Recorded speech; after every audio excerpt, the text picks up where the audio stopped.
నంద్యాల జిల్లా డోన్ పట్టణంలో డిగ్రీ కళాశాల ప్రిన్సిపల్ భారతి పాత్రికేయుల సమావేశం నిర్వహించారు.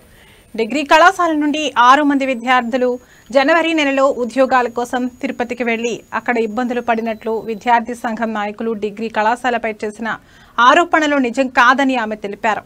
పత్రికలలో వచ్చిన వార్తను స్పందిస్తూ ఒక కాలేజీలో ప్లేస్మెంట్ డ్రైవ్ నడపాలంటే కమిషనర్ ఉత్తర్వుల ప్రకారం నిర్వహిస్తామని అన్నారు.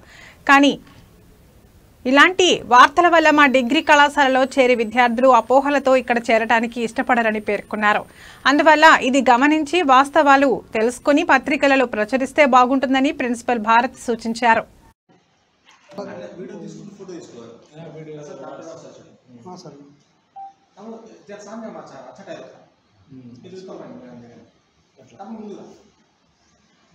బట్ ఎవరు ఏం చేయలేదు. నేను పిల్లలు భరత్ వాళ్ళ డాడీతో మాట్లాడాను. దాని తర్వాత మాట్లాడితే ఆయన ఏమన్నాడు, సార్ మా పిల్లల భవిష్యత్తు కోసం మీరు చెప్పారు తప్ప మీరేం చేయలేదు కదా, మాకు మీ మీద ఎరగమైన అనుమానం లేదు సార్.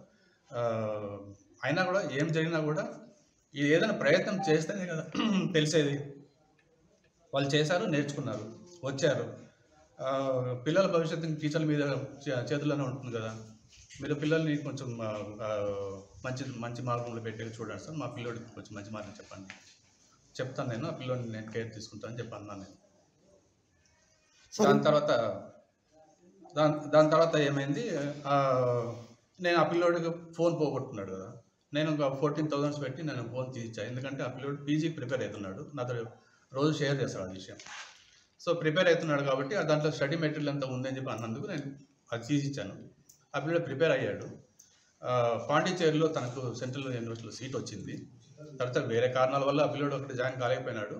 అప్పుడు కూడా ఆ పిల్లోడిని నువ్వు ఎవరు చెప్తే వాళ్ళ మాటని వినేసి నువ్వు పోవద్దు, నువ్వు పోతే నీకు ఏమైనా జరగచ్చు అని ఆ మాట చెప్పి ఆ పిల్లోని డిస్కరేజ్ చేసిన వాళ్ళే ఉన్నారు మన దగ్గర, మన కాలేజీలో. అయితే వాళ్ళ నాన్నకు భయం ఉంది, ఏదో కారణం వల్ల అబ్బాయి అయితే ఆగిపోయాడు. అట్లని చెప్పి ఆ పిల్లోడు ఏం పీజీ చేయను అని చెప్పి అనడం లేదు, చేస్తాడు. వాళ్ళ ఫాదర్ అలౌ చేస్తాడంట లోకల్గా ఉన్న యూనివర్సిటీకి. సరే ఏమైతేనేమో అంత మన మంచిగా జరిగింది అనుకో, నువ్వేం టెన్షన్ పడద్దు, నువ్వు ప్రిపేర్ అయ్యి ఎగ్జామ్ రాయి అని చెప్పి అన్న పిల్లోడితో రాస్తాడు. తర్వాత అన్నాడు అతను, అందుకు పంపించాను. సరే పిల్లల్ని అక్కడికి పంపిస్తప్పుడు ప్రిన్సిపల్ కంప్లైంట్ ఇచ్చారు. నేను మేడంకి చెప్పలేదు, నేను తర్వాతే చెప్పాను మేడంతో ఆ విషయం. ఎందుకంటే నేను కూడా అప్పటికప్పుడు ఆన్ ద స్పాట్ నేను పిల్లలతో మాట్లాడి తీసుకుని తిన్నామే. అఫ్కోర్స్ నేను తప్పు చేశాను, నేను లేదు అనడం లేదు. బట్ దానివల్ల నష్టం జరగకుండా ఉండడానికి నేను మ్యాక్సిమం డ్యామేజ్ కంట్రోల్ చేశాను. కుమార్, నేను గవర్నమెంట్ డిగ్రీ కాలేజీలో బీకామ్ అయింది. మొన్న రీసెంట్గా జనవరిలో న్యాక్ ఉండే మాకు, అంటే కాలేజ్కి గ్రేడ్ ఇచ్చే ప్రోగ్రాము. ఆ టైంలో మా సార్కి మెసేజ్ వచ్చిందండి, అంటే ఇట్లా జియో టవర్స్కి సంబంధించి ఒక 6 మెంబర్స్ని రిక్రూట్ చేసుకుంటాము అని అంటే, సార్ మీరు పోతారా బాబు అని అంటే, లేదు సార్